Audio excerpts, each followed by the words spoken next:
Atenção Brasil! Atenção Minas Gerais!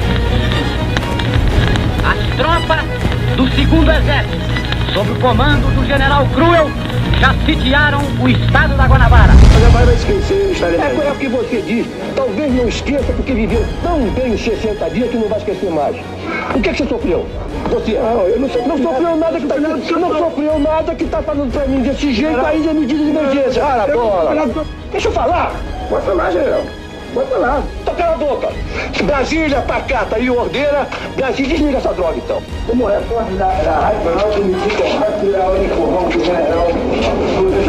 Olha aqui, garoto. Olha aqui,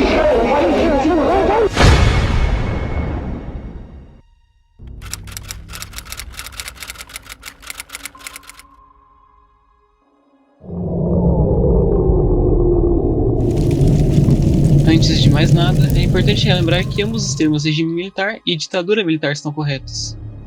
Primeiramente, foi um regime civil-militar, existia uma pseudo-democracia, a qual não podíamos votar para presidente, mas podíamos votar para senador, deputado federal e estadual, e principalmente depois do AI-5, quando todos os direitos constitucionais, incluindo os de se defender de uma acusação, foram completamente anulados no Brasil.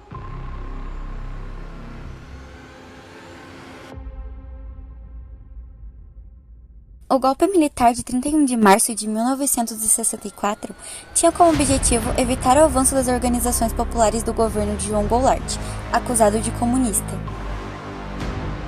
O ponto de partida foi a renúncia do presidente Jânio Quadros, em 25 de agosto de 1961. O Congresso Nacional empossou temporariamente o presidente da Câmara, o deputado Ranieri Mazzilli, pois o vice-presidente encontrava-se em viagem à China.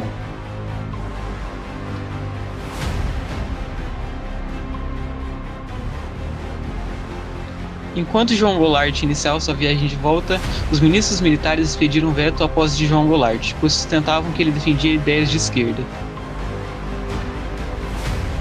O impedimento violava a Constituição e não foi aceito por vários segmentos da nação, que passou a se mobilizar, manifestações e greves se espalharam pelo país.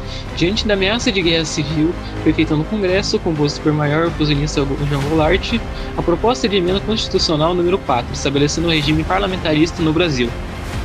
Em 1964, agora com mais poder em suas mãos, Jango resolve lançar a reforma de base, a fim de mudar o país. Assim, o presidente anunciou desapropriações de terras, nacionalização das refinarias de petróleo, a reforma eleitoral garantindo o voto para analfabetos, a reforma universitária e entre outras. Goulart era visto com insatisfação por ambos os lados, enquanto liberais e conservadores o criticavam por afirmar ser ele um presidente que poderia trazer o comunismo para o Brasil. À esquerda, a visão era que as ações importantes para atacar a desigualdade social do país, como a reforma agrária, aconteciam em um processo muito lento.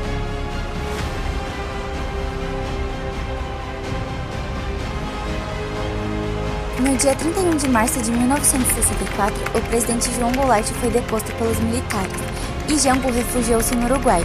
Aqueles que tentaram resistir ao golpe sofreram dura repressão. Para cobrir o vazio de poder, uma junta militar assumiu o controle do país. No dia 9 de abril foi decretado o ato institucional número 1º, dando poderes ao Congresso para eleger o novo presidente.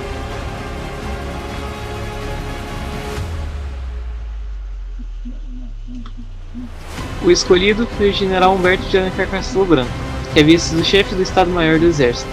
Isto era apenas o início da interferência militar na gestão política da sociedade brasileira.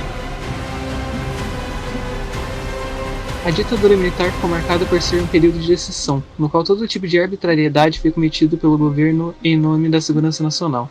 A ditadura ficou marcada pelas prisões arbitrárias, cassações, expurgos, torturas, execuções, desaparecimento de cadáveres e até mesmo por atentado com bombas.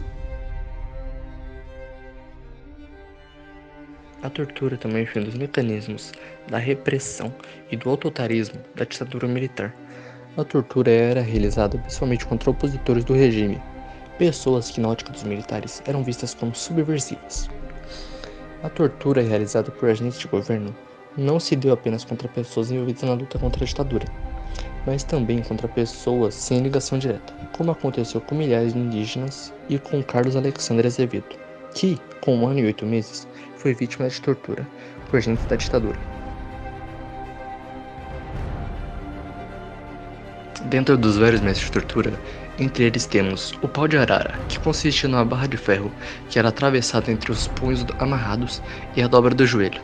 Também tinha o afogamento, a geladeira, a inserção de produtos químicos e a cadeira do dragão, que era uma espécie de cadeira elétrica onde os presos sentavam pelados numa cadeira revestida de zinco, ligadas a terminais elétricos.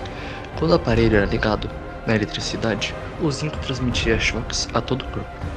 Muitas vezes os torturadores enfiavam na cabeça da vítima um balde de metal, onde também eram aplicados choques.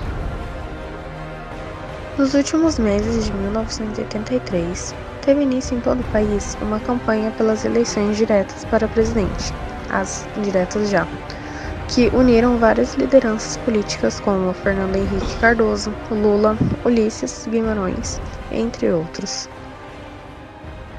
Reunido então o colégio eleitoral, a maioria dos votos foi para Tancredo Neves, que derrotou Paulo Maluf, candidato do PDS. Desse modo, encerrou-se finalmente os dias de ditadura militar.